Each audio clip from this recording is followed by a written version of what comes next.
please subscribe and don't forget to press the bell icon to get notified whenever we upload a new video.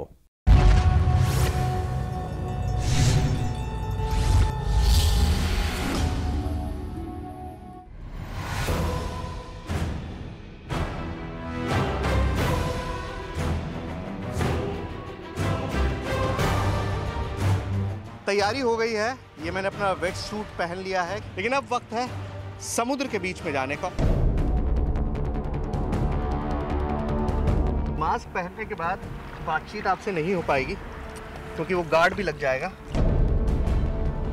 पूरा lip को दबाए रखना, बस पूरा lip दबा के रखना, छोड़ना नहीं, तभी पूरा सिलेंडर में हवा आप सांस ले पाएंगे। गुड। आप पानी में जाइए और सांस इसी तरह लेकर।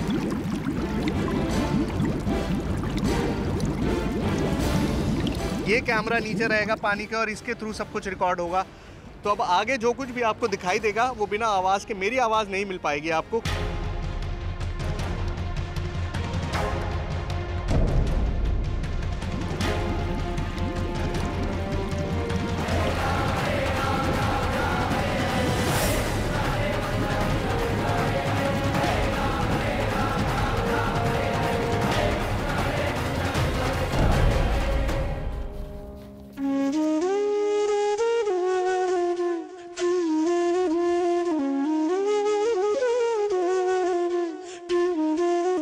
श्री कृष्ण थे तो द्वारिका भी होगी,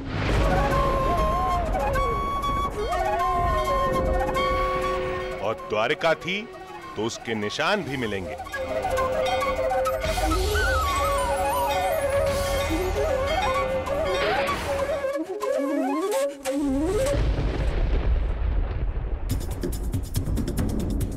आज न्यूज़ 18 इंडिया करने वाला है एक ऐसी कोशिश जो टेलीविजन के इतिहास में इससे पहले कभी नहीं हुई। गुजरात के समंदर में, अरब सागर की गहराई में, समुद्र में सैकड़ों फीट नीचे 5,500 साल पुराने एक अद्भुत शहर की तलाश, जिसे महाभारत के मुताबिक खुद भगवान कृष्ण ने बसाया था, जहां महाभारत काल में खुद श्री कृष्ण का राज था। आज हम उतरेंगे उस सच की गहराई में जिसके हजारों किस्से पौराणिक कथाओं में मिलते हैं। आज हम टकराएंगे उन लहरों से जिनकी गोद में महाभारत काल का एक बहुत बड़ा रहस्य सदियों से दफन है। आज आप वो देखेंगे जो इससे पहले न कभी देखा था, न सोचा था।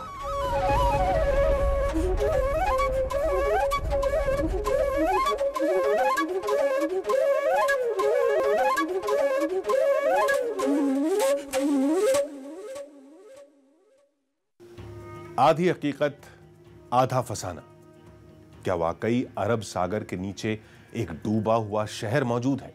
अगर है भी तो क्या वही शहर 5,500 साल पहले श्री कृष्ण की नगरी द्वारका थी? अगर थी तो क्या आज भी समंदर के नीचे श्री कृष्ण की निशानियां देखी जा सकती हैं?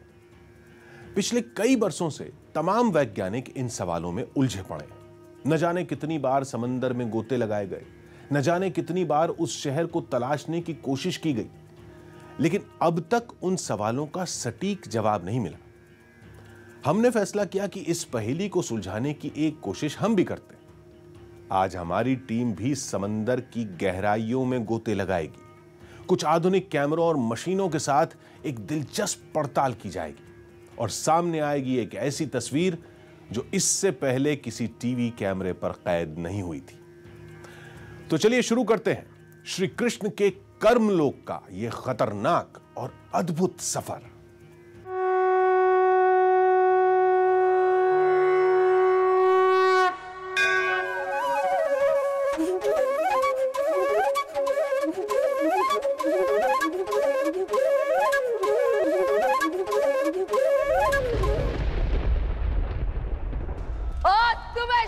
देती हूँ। इस प्रकार तेरे वंश का नाश हुआ है। उसी प्रकार तुम्हारी आंखों के सामने तुम्हारे यादव वंश का नाश होगा। ये नगरी जो है वो 8वीं नगरी है, बनी बिगड़ी खास करके तो या तो कहिए सुनामी, मोटे तौर पर सुनामी, तो समुद्र का ध्वंस आना। जिस प्रकार मेरा नगर दुख में डूबा हुआ है, उसी प्रकार तुम्हारा नगर भी समुद्र में डूब जाएगा।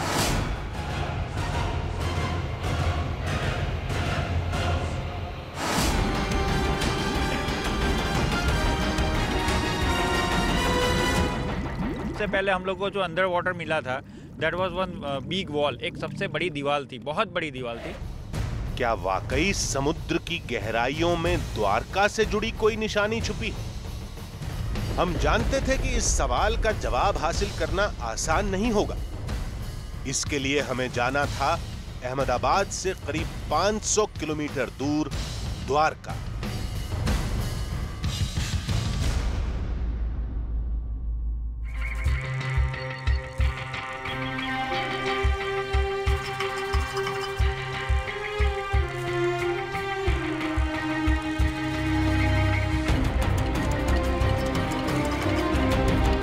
लेकिन जिस द्वारका की खोज में हम निकले थे, उसे आज से 5,500 साल पहले भगवान श्री कृष्ण ने बसाया था। पुराणों के मुताबिक कंस का वध करने के बाद कृष्ण मथुरा पर राज करने लगे थे, लेकिन कंस के ससुर जरासंध ने कृष्ण से बदला लेने के लिए मथुरा पर कई बार हमला किया। आम लोगों को युद्ध से बचाने के लिए श्री कृष्ण अपने खास सगे संबंधियों के साथ मथुरा छोड़कर चले गए और पश्चिम में समुद्र के किनारे जाकर द्वारका नगरी बसाई। इसलिए द्वारका को कृष्ण की कर्म भूमि कहते हैं द्वारका के चारों तरफ बेहद मजबूत और लंबी चारदीवारी थी, जिसमें कई द्वार थे। तब से इसका नाम द्वारका पड़ा।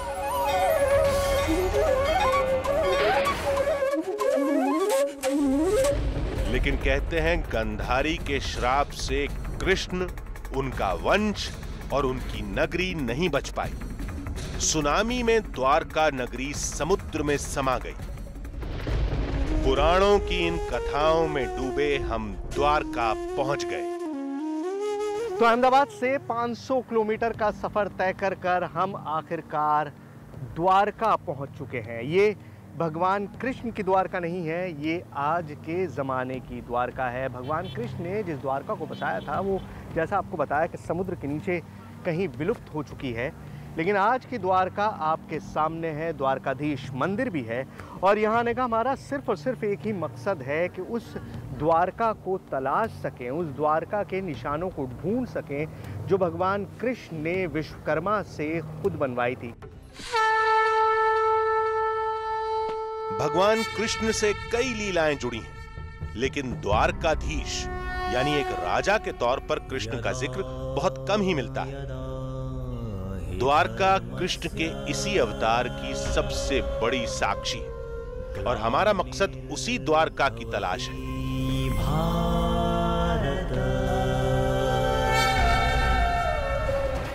एक तरफ समुद्र और दूसरी तरफ नदी का किनारा। दुनिया में शायद बहुत कम ऐसे शहर होंगे जिनकी बसावट इतनी ख़ास जगह पर होगी, लेकिन यही वो बातें हैं जो द्वारका को इतना ज़्यादा ख़ास बनाती हैं। अब यहाँ पर देखिए, यहाँ पर आपको दिखाई दे रहा है सागर का तेज़ बहाव। इसे आज हम अरब महासागर के नाम से जानते हैं, लेकिन पहले इसे रत्नागर सागर कहा जाता था। और ये जो किनारा है, ये है गोमती नदी का किनारा। यानी आज भी जो द्वारका शहर आप देख रहे हैं, ये पूरा घाट आपको दिखाई दे रहा है, पुल दिखाई दे रहा है, ये पूरा शहर आज भी इस गोमती नदी के किनारे पर बसा हुआ है और दूसरी तरफ अरब महासागर है। यानी आज भी बनावट वैसी ही है जैसी 9,000 10,000 साल पहले, यानी कि उस युग में हुआ करती थी जब भगवान कृष्ण द्वारकाधीश थे। द्वारका समुद्र में क्यों डूबी इसको लेकर हम यही जानते थे कि गंधारी के श्राप ने कृष्ण की नगरी को बर्बाद कर दिया था। तुम्हारा नगर भी समुद्र में डूब जाएगा। लेकिन द्वारकाधीश मंदिर के गोमती नदी के किनारे हमें नई कहानी सुनने को मिली।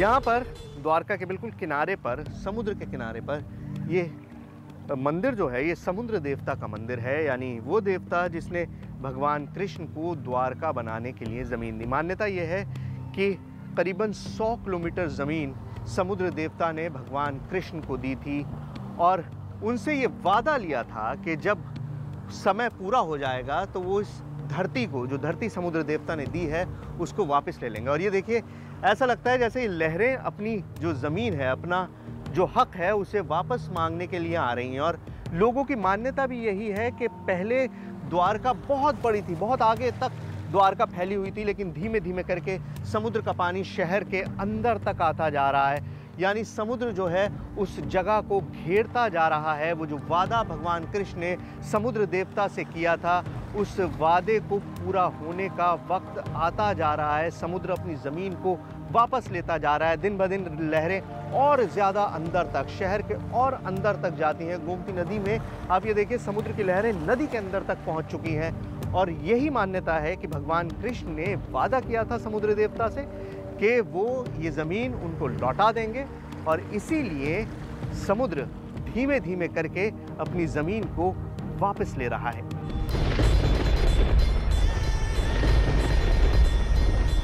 इस कहानी के मुताबिक तो यही लगता है कि समुद्र के अंदर से जो अवशेष निकल रहे हैं वो द्वारका का ही हिस्सा है। लेकिन ऐसा नहीं है।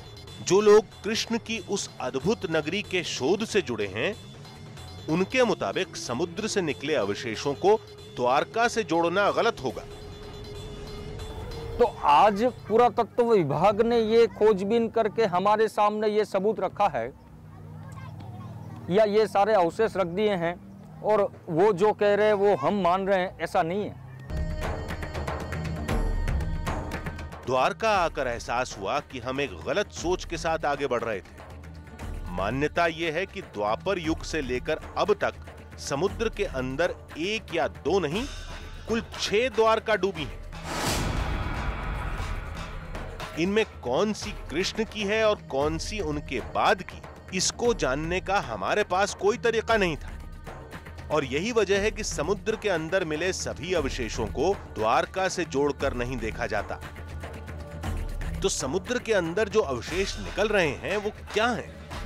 क्या समुद्र की गहराइयों में कोई नया रहस्य छुपा है, या द्वारका से जुड़ी कहानी कोई नया मोड़ लेने वाली थी?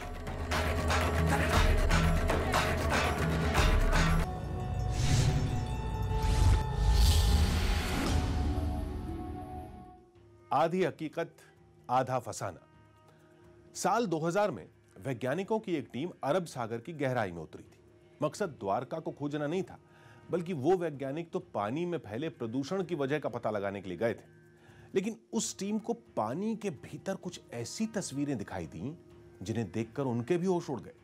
पानी के अंदर एक पूरा शहर डूबा हुआ था, जिसका नक्शा महाभारत की द्वारका से मिलता जुलता था। आज हमें भी पानी की उस गहराई में उतरना था, लेकिन उससे पहले जाना था सूरत, जहां से इस कहानी का एक अहम हिस्सा जुड़ा है।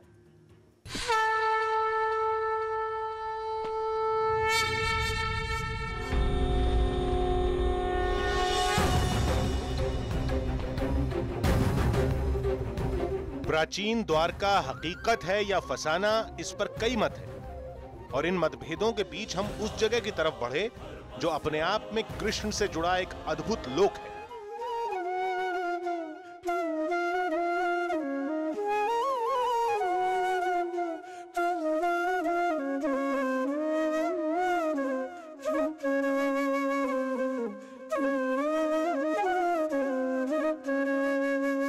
हम मौजूद हैं द्वारका के द्वारकाधीश मंदिर, यानी भगवान कृष्ण, यानी द्वारका के राजा के उस मंदिर में, जिसके बारे में आप सब जानते हैं 4 धाम में से एक धाम। लेकिन ये मंदिर जो आप देख रहे हैं, ये भगवान कृष्ण के ज़माने का नहीं है। इस मंदिर को 15वीं-16वीं शताब्दी में बनाया गया और उसके बाद से कई सारे चेंजेस, कई सारे बदलाव इस मंदिर में किए गए। लेकिन जो मान्यता है वो यही है कि ये मंदिर भगवान कृष्ण के परपोते वज्रनाभ ने बनवाया और तब से मंदिर यहीं पर है। और हम जिस सोने की द्वारका की तलाश कर रहे हैं उसका सबसे बड़ा सबूत ये द्वारकाधीश मंदिर खुद है, क्योंकि ये मंदिर उसी जगह पर बनवाया गया जहां पर भगवान कृष्ण का महल था। द्वारकाधीश मंदिर बेहद भव्य और विशाल है।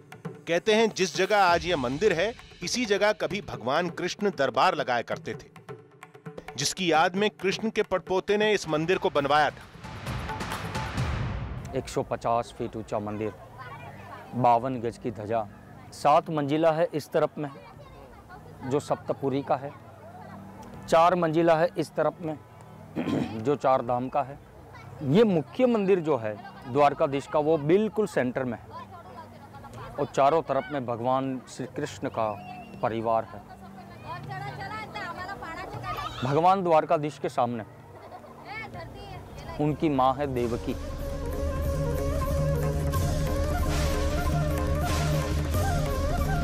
लेकिन हमें कैमरे के साथ मंदिर के अंदर जाने की इजाजत नहीं मिली।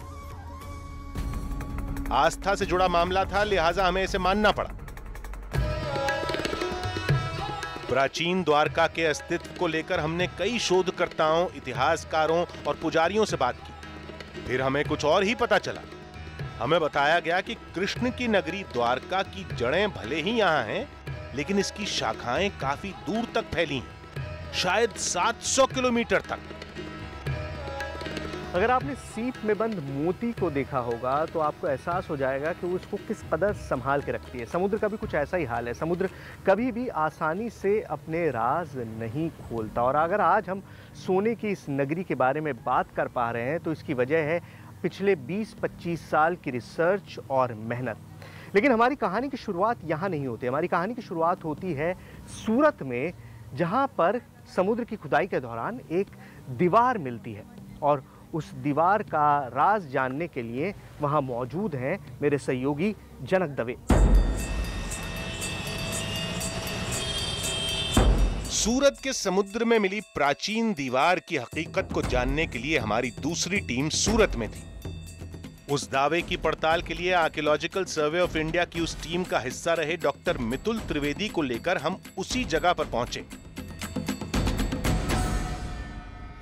फिलहाल हम सूरत के पास में आए सुवाली टूरिस्ट पॉइंट पर हैं और यहीं से जो डभारी करके जो जगह थी जहां से द्वारका की खोजबीन शुरू हुई थी, जो टीम जिसमें डॉक्टर मितुल शामिल थे, डॉक्टर मितुल भी हमारे साथ हैं और उनसे हम जानते हैं कि यहाँ से डभारी से किस तरीके से उन्होंने खोजबीन शुरू की थी। हम डभारी की ओर जा रहे हैं और आपको दिखाने की वो कोशिश करेंगे कि कहाँ से, किस जगह से इन्होंने ये द्वारका नगरी की खोजबीन शुरू की थी। डॉक्टर साहब, जानना ये चाहेंगे डभारी क्यों, यहाँ से क्यों डभारी आपने तय किया? डभारी इसलिए है क्योंकि डभारी से अगर 10 किलोमीटर आप अंदर जाते हैं और 10 से 12 किलोमीटर, तो वहाँ से समंदर के अंदर जो अवशेष मिले हैं वो सबसे नज़दीक डभारी से हम लोगों को आना जाना सहूलियत थी वहाँ पे। दूसरा, डभारी उस वक्त ऐसा एरिया था कि जो उतना पॉपुलर नहीं था, तो जहाँ पे एक रिस्ट्रिक्शन गवर्नमेंट को जो रखना था, that was the easiest place. तो हम भी वो उस जगह पर जाने की कोशिश करेंगे। डभारी यहाँ से पास ही में है और वहीं जाने की कोशिश करेंगे और उस जगह से जहाँ से इन्होंने खोजबीन शुरू की थी।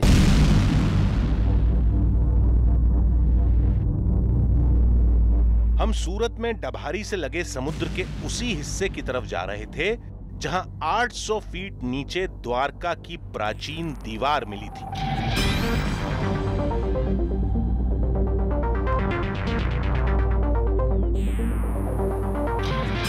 हमारे साथ डॉक्टर मितुल भी थे, जो उस दीवार को खोजने वाली टीम का हिस्सा थे। थोड़ी देर बाद हम समुद्र के उस हिस्से में थे जिसके तल में एएसआई की टीम को वो रहस्यमयी दीवार दिखी थी। सबसे पहले हम लोग को जो अंडर वाटर मिला था, that was one big wall, एक सबसे बड़ी दीवार थी, बहुत बड़ी दीवार थी और वो दीवार लंबी, बहुत लंबी थी। उसकी लंबाई नापते नापते नापते नापते जब जो गोताखोर थे या जो भी कुछ थे, वो लोग ढूंढते ढूंढते उसको लंबाई उसकी नापते नापते यहाँ से द्वारका तक की उसकी लंबाई थी। तो इतनी लंबी वो दीवार थी। तो दैट वाज द अभी भी वो दीवार वहाँ पर है अंदर? पानी के अंदर अभी भी वो दीवार है, क्योंकि वो दीवार इतने सालों से टिकी हुई है।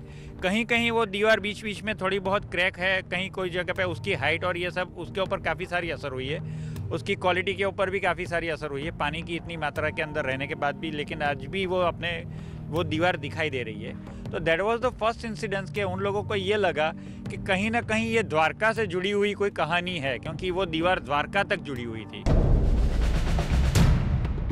अगर ये बात किसी और ने कही होती तो उस पर सवाल खड़ा करना आसान था, लेकिन ये दावा उस आर्कियोलॉजिस्ट का है जो उस प्राचीन दीवार को खोजने वाली एएसआई की टीम का एक हिस्सा थे।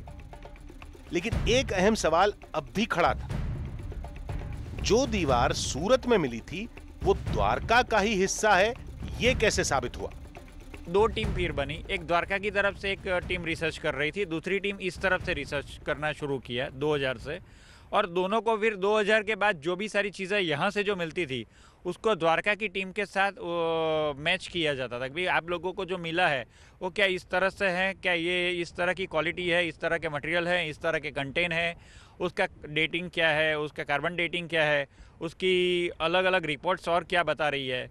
तो वो सारी चीज़ें एक दूसरे क्या है, उसकी अलग अलग रिपोर्ट्स और क्या बता रही है, तो वो सारी चीज़ें एक दूसरे के साथ जब मैच की तो उसको जाके पता चला कि हाँ ये अल्टीमेटली ये और कोई नहीं, ये पूरी डूबी हुई द्वारका ही है, क्योंकि उस तरफ मिला और यहाँ से मिला वो ऑलमोस्ट सेम था।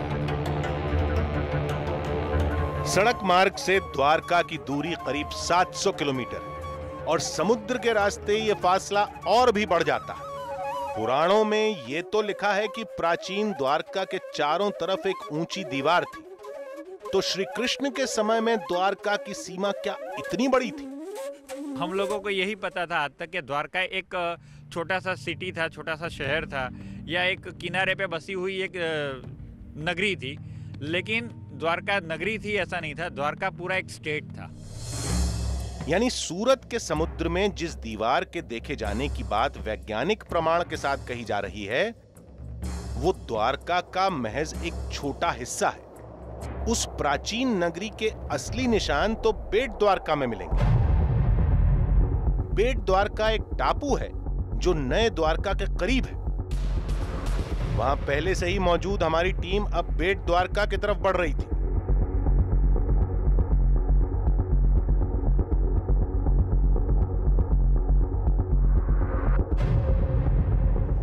हमें उम्मीद थी कि उस जगह पर हमें प्राचीन द्वारका की कोई अहम निशानी जरूर मिल जाएगी।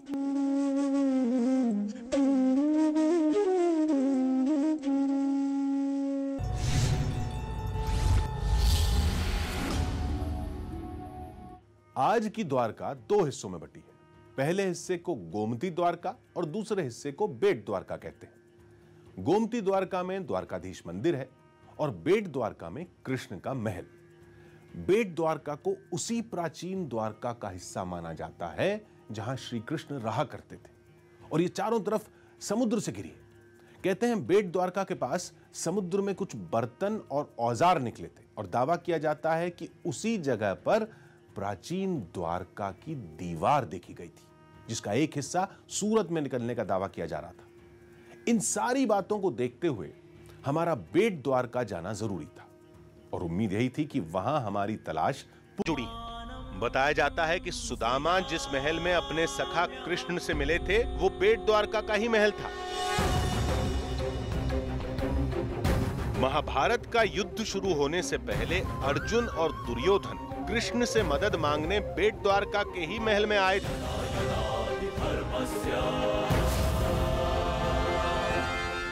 जिस जगह से इतनी कहानियां जुड़ती हों, वहां जरूर कुछ खास बात हो। जब हम द्वारका की तलाश के लिए निकले थे तो हमको ये नहीं पता था कि हमारा सफ़र सूरत से लेकर द्वारका तक पहुंचेगा और द्वारका से भी आगे हमको जाना होगा। आज हालत ये है कि अगर द्वारका का जो असली स्वरूप हमको देखना है वो या तो हम किताबों में देख सकते हैं या फिर समुद्र की इस गहराई में, लेकिन एक जगह है जहाँ पर आज भी द्वारका का वो पुराना स्वरूप चंद लम्हों में बाकी है, चंद पत्थरों में बाकी है, और वो है बेट द्वारका, और वही है हमारी अगली मंजिल।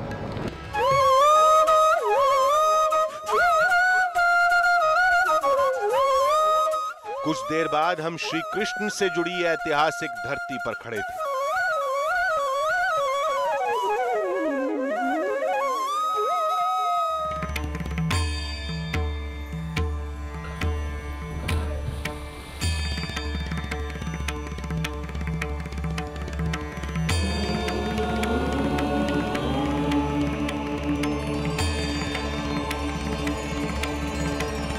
प्राचीन द्वारका की निशानी की तलाश में हम बेट द्वारका के द्वारकाधीश मंदिर पहुंचे।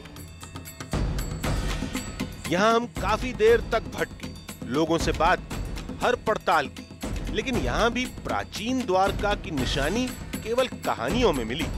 इतना जरूर मालूम चला कि यहां समुद्र के अंदर कुछ चीजें मिली थी।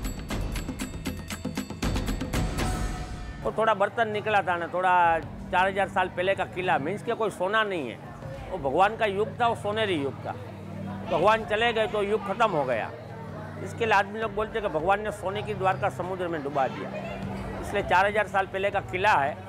और थोड़ा बर्तन निकले थे, वो सब दिल्ली ले गए थे और डिस्कवरी में चैनल में दिखाया था।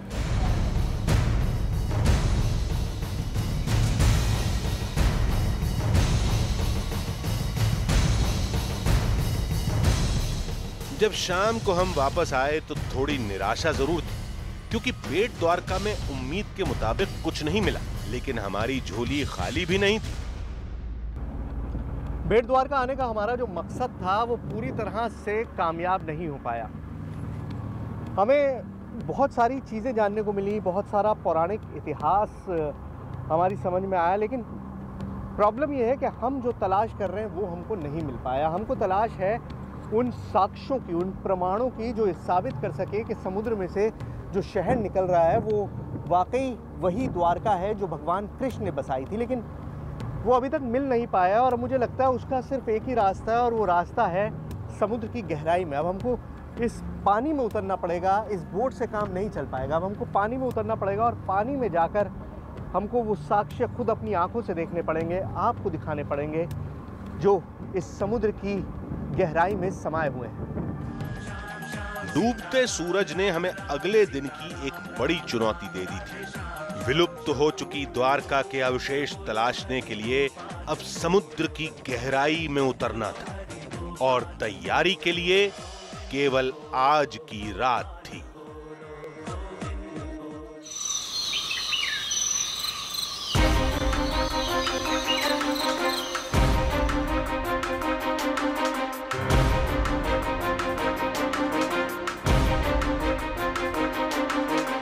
अगली सुबह हम बेट द्वारका में समुद्र के उस हिस्से में पहुंचे जहां गहराई में प्राचीन द्वारका की दीवार आर्कियोलॉजिकल सर्वे ऑफ इंडिया की टीम ने देखी थी। तो जिन लहरों में द्वारका शहर समा गया था, उन्हीं समुद्र की लहरों के पास हम मौजूद हैं। और अब तक जो आपने कहानी सुनी इस शहर की, सोने की इस नगरी की, भगवान कृष्ण के इस पावन शहर की, उससे यही समझ में आया कि वो आज भी यहाँ इन समुद्र की लहरों के नीचे मौजूद है। और सबसे बड़ी बात यह है कि जो एक्सकवेशन हुआ है, जो आर्कियोलॉजिकल सर्वे ने जानने की कोशिश की है, समझने की कोशिश की है, मरीन बायोलॉजिस्ट ने अंदर जाकर देखने की कोशिश की है, तो जो अवशेष मिल रहे हैं वो वाकई चौंकाने वाले हैं, और कुछ मिनटों बाद वो भी आपके सामने होंगे। अब समुद्र में उतरने के लिए हमें स्कूबा डाइविंग इक्विपमेंट की जरूरत थी, जिसकी तैयारी हमने पहले से ही कर रखी थी। द्वारका के इस खोज में हम अपने सबसे अहम मुकाम पर, सबसे अहम पड़ाव पर पहुंच चुके हैं, और उसकी पूरी तैयारी आपके सामने है। यहाँ पर वो सारा इक्विपमेंट मौजूद है जिसकी मदद से हम उस नदी, उस शहर तक पहुंचने की कोशिश करेंगे, समुद्र में डूबी हुए उस नगर तक पहुंचने की कोशिश करेंगे। किरीट भाई, मुझको बताइए, शुरुआत तो ये सबको पता है कि ये सिलेंडर है, ऑक्सीजन सिलेंडर है। ऑक्सीजन सिलेंडर्स के अलावा ये जो सूट आप लाए हैं, इसकी क्या खासियत होती है? सर, ये ज़्यादातर हम पानी के अंदर जाते हैं तो हम, भगवान ने हमको पानी नहीं हवा में रहने के लिए बनाया, तो हम जब भी पानी में जाते हैं तो हमारी एक्स्ट्रा एनर्जी खर्चा हो जाती है। यानी कि हम 25% जब भी पानी में जाते हैं तो मेरा बॉडी का आगे का भाग होता है वो पानी में जाएगा तो हमको ठंडी लगेगा, क्योंकि भगवान ने हमको हवा में रहने के लिए बनाया, पानी के अधीन नहीं है। तो ये हमारा प्रोटेक्शन है, हम बॉडी को कैसे पानी में ज़्यादातर अपनी एनर्जी बचा के रखें। तो 3 प्रकार के सूट आते हैं। एक लीकरा आता है, ड्राई सूट आता है और वेट सूट। तो लीकरा होता है वो पानी के सरफेस के ऊपर होता है, यानी कि आप स्विमिंग है, राफ्टिंग है, उसमें इस्तेमाल कर सकते हैं। लेकिन हमको पानी के अंदर जाना होता है, तो पानी के अंदर हम जब भी जाते हैं तो हमारी एनर्जी हमारे पास स्टोरेज होनी चाहिए। हाँ, बर्बाद होती है, तो उसके लिए हम वेट सूट है। ये वेट सूट है और ये शरीर की एनर्जी को बचा के रखता है। आप अंदर जाएंगे, आपका शरीर इस तरह से नहीं बना हुआ है कि पानी को बर्दाश्त कर सके। पानी में जाते ही आपकी एनर्जी बहुत तेज़ी से ख़त्म होने लगती है, लेकिन ये सूट आपके शरीर की एनर्जी को बचा के रखता है। तो चलिए अब अपने इक्विपमेंट्स पहनते हैं और फिर आपको वो नगरी के दर्शन कराते हैं।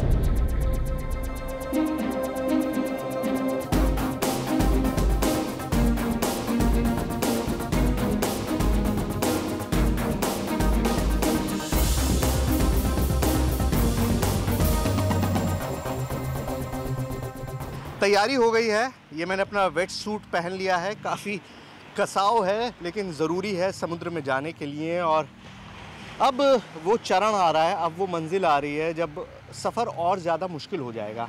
मतलब आज तक हमने जो सफ़र किए हैं, आप ज़मीन पर सफ़र को मुश्किल कहते हैं, बहुत जगहें होती हैं जहाँ पहुँचना मुश्किल होता है, लेकिन अब वक्त है समुद्र के बीच में जाने का। और समुद्र की किसी से दोस्ती नहीं होती। भगवान राम को भी इंतज़ार करना पड़ा था 3 दिन तक, जब समुद्र ने लंका का रास्ता दिया था। और यहाँ पर हम द्वारका की तलाश में इस समुद्र में उतरने की कोशिश कर रहे हैं।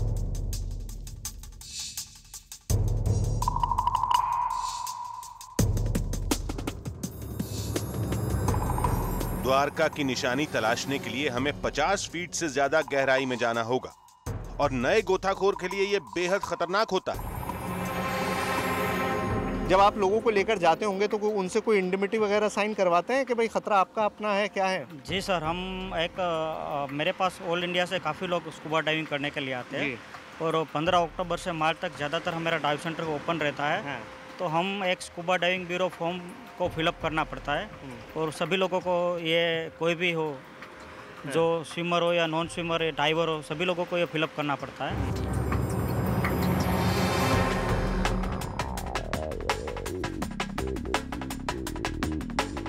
ये क्या किरट भाई?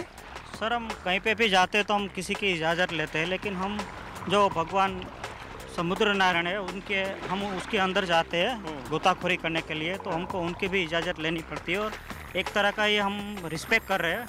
ये एक बेहद रिस्की काम है जो हम कर रहे हैं। और आप देखिए जैसे जैसे पानी में बढ़ते जाएंगे चीज़ें मुश्किल होती जाएंगी। रिकॉर्डिंग मैं जहाँ तक कर पाऊँगा, और अंडर वाटर के लिए तो मेरे पास कैमरा है जो इनके हाथ में है। ये देखिए, ये कैमरा मौजूद है और ये पूरी तरह से वाटरप्रूफ है। इसे हम पानी में डाल सकते हैं। ये देखिए, हमने ये कैमरा पूरी तरह से वाटरप्रूफ है, इसे हम पानी में डाल सकते हैं और हम अंडर वाटर तो रिकॉर्डिंग कर सकते हैं, लेकिन ऑडियो मेरे पास नहीं रहेगा। मैं आपसे बात नहीं कर पाऊंगा, लेकिन वो हर चीज़ मैं आपको दिखाने की कोशिश करूंगा जो इस समुद्र में मुझे दिखाई देगी। इक्विपमेंट कैसे यूज़ करना है ये मुझे सीखना है और मुझे माइक छोड़ना पड़ेगा। माइक सहयोगी जो हैं किरट भाई के, मुकेश भाई, इनके हाथ में दे देता हूं।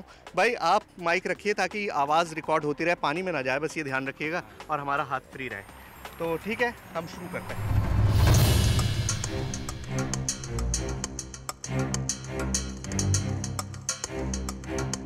आप ज़मीन पे समझिए कि चीज़ें मुश्किल होती हैं और जैसे अब ये सारा काम पानी में करना पड़ रहा है तो ये और ज़्यादा मुश्किल होता है। ये सेफ्टी बेल्ट है जिसके ज़रिए ये सिलेंडर मेरे शरीर से जुड़ा रहेगा। अब स्कूबा डाइविंग ट्रेनिंग का सबसे अहम मकाम आने वाला था। समुद्र के अंदर सांस लेना कठिन काम होता है जिसकी प्रैक्टिस बेहद जरूरी होती है। पूरा लिप को दबाए रखना, बस पूरा लिप दबा के रखना, छोड़ना ना, तभी पूरा सिलेंडर में हवा आप सांस ले पाएंगे। गुड।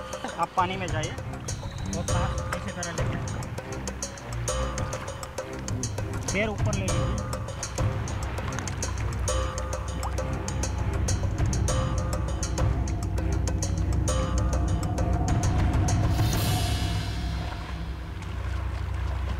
एक 1.5 घंटे से हम लोग प्रैक्टिस कर रहे हैं। किरट भाई, मुझको ये बताइए, क्या आपको लगता है कि हम कर पाएंगे, वहाँ तक जा पाएंगे? मैं हूँ इस काबिल? जी सर, हमने आपको प्रैक्टिस करवाया और आप परफेक्टली 100 में से कोई भी एक ऐसा आदमी होता है जो आप परफेक्टली डाइविंग कर पाते हैं। तो मैंने आपका सेल्फ कॉन्फिडेंस देखा और मेरे को भी सेल्फ कॉन्फिडेंस आ गया कि मैं आपको अंडर वाटर ले जाऊँ और अंडर वाटर लाइफ दिखाओ और द्वारका जो पुरानी डूबी हुई उनका अवशेष के बारे में हम खोजबीन करें। तो अंडर वाटर लाइव जा रहा हूँ अब इसके बाद जो कुछ भी आप देखेंगे वो गोप्रो कैमरा होगा, दूसरा अंडर वाटर कैमरा होगा। अब कोई बातचीत नहीं कर पाऊंगा मैं आप लोगों से, कुछ भी नहीं कर पाऊंगा अब, क्योंकि ये कैमरा नीचे रहेगा पानी का और इसके थ्रू सब कुछ रिकॉर्ड होगा। तो अब आगे जो कुछ भी आपको दिखाई देगा वो बिना आवाज़ के, मेरी आवाज़ नहीं मिल पाएगी आपको, लेकिन कोशिश ये है कि जहाँ तक मैं और किरीट भाई जा सके वहाँ तक हम आपको भी ले जा सकें। चलिए।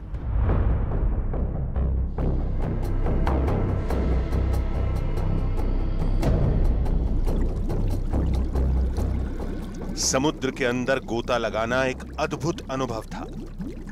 20 फीट तक नीचे जाने में कड़ी मेहनत करनी पड़ी। पानी का दबाव शरीर को बार बार ऊपर फेंकता था। थोड़ी देर बाद तैरना तो आसान हो गया, लेकिन स्कूबा डाइविंग की अनुभवहीनता आड़े आ रही थी। समुद्र के नीचे चीजों को देखने और समझने में दिक्कत हो रही थी। काफी देर पानी के नीचे रहने से एक अजीब सी बेचैनी महसूस होने लगी, जिसकी वजह से काम पर फोकस करना मुश्किल हो रहा था। हमें कुछ पत्थर दिखे, लेकिन वो प्राचीन द्वारका का हिस्सा था या कुछ और, समझ में नहीं आ रहा था। काफी देर तक कुछ नहीं मिला तो दिशा भटकने के डर से हमने बाहर निकलने में ही भलाई समझी। मैं ना तो प्रोफेशनल डाइवर हूं और ना ही हमारे पास उस तरह के इक्विपमेंट्स और उस तरह के कैमरे हैं जो हम आपको ये पूरी चीजें दिखा सकें। इससे ज्यादा देर पानी में मैं नहीं रह सकता। मेरा सिलेंडर 1 घंटे का था, खत्म होने वाला है।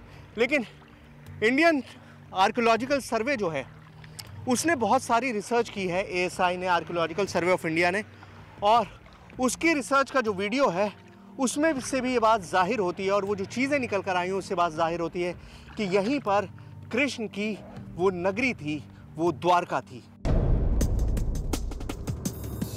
ये video archaeological survey of India के बरसों पुराने उसी ऑपरेशन का है जिसमें प्राचीन द्वारका की दीवार मिली थी। उस समय आर्कियोलॉजिकल सर्वे ऑफ इंडिया के चीफ रहे डॉक्टर SR राव ने गोताखोर को नक्शे दिखाकर उस दीवार की पोजीशन बताई। थोड़ी ही देर बाद समुद्र के अंदर गोताखोर उस जगह पर पहुंच गए जहां उन्हें जाने के लिए कहा गया था। इस समय टीवी स्क्रीन पर पत्थरों की जो लाइन आप देख रहे हैं, जिसे गोताखोर नापने की कोशिश कर रहा है, वैज्ञानिकों का दावा है कि यही प्राचीन द्वारका की दीवार का वो हिस्सा है जिसे आर्कियोलॉजिकल सर्वे ऑफ इंडिया ने खोजा था। हमें बताया गया कि जिस प्राचीन द्वारका के निशान हम तलाश रहे थे वो यही है। जिस तरह से मैप उसमें डायरेक्शन दिया, मैप का डायरेक्शन दिया हुआ है, वो सारी जगह, और जो हमें एक्चुअल द्वारका जो लोकेट हुई है, जो पानी में से मिली हुई है, और इसके अंदर जो कहानियाँ मिली है महाभारत के अंदर के द्वारका किस तरह से डूब गई थी और डूबी हुई द्वारका यहाँ पे थी, तो वो भी अगर आप यहाँ पे चेक करते हैं तो वही सारी जगह पे हमें जो अवशेष मिले हैं वो भी ऑलमोस्ट वही अवशेष मिले हैं। दीवार के आसपास से और भी कई चीजें मिली थी। कुछ पत्थरों को बाहर भी निकाला गया था। दावा यही है कि सारी चीजें कृष्ण काल की द्वारका नगरी की थीं। इस दीवार को देखकर विश्वास नहीं होता कि यह प्राचीन द्वारका का हिस्सा है। श्री कृष्ण की द्वारका के बनने से लेकर मिटने तक की कहानी, इस दीवार को देखकर विश्वास नहीं होता कि यह प्राचीन द्वारका का हिस्सा है। श्री कृष्ण की द्वारका के बनने से लेकर मिटने तक की कहानी के सारे तार बेट द्वारका के समुद्र के अंदर इस जगह से जुड़ते हैं। निशानियां भी मिलती हैं और सबसे बड़ी बात यह है कि विज्ञान भी इसकी पुष्टि करता है। वैज्ञानिकों के दावे के मुताबिक प्राचीन द्वारका के वजूद की ये कहानी हकीकत के काफी करीब है, लेकिन इस पर आज भी रिसर्च हो रही है। हो सकता है आने वाले दिनों में कोई और नई बात सामने आए।